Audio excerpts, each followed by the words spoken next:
আমরা মুখোশ দেখতে পেয়েছি। আরব রাজারা আমেরিকা এবং ইসরায়েল দালালি করে, আর ইরান একাই ইসরায়েল এবং আমেরিকার বিরুদ্ধে রুখে দাঁড়িয়েছে। আমরা বলতে চাই যে মুসলমান এই মুসলিম রাষ্ট্রগুলোকে বলতে চাই যে আরব রাজাদের মতো ইসরায়েল এবং আমেরিকার দালালি এবং গোলামির জিন্দেগি অর্জন করবে, না ইরানের মতো স্বাধীন এবং সমরাষ্ট্রে শক্তিশালী হয়ে স্বাধীনভাবে এই পৃথিবীর বুকে বেঁচে থাকবে।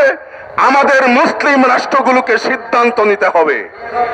আমরা বাংলাদেশ সরকারকে উদাত্ত আহ্বান জানাচ্ছি ফিলিস্তিনের পাশে দাঁড়ানোর জন্য, ফিলিস্তিনের স্বাধীনতার জন্য কাজ করার জন্য।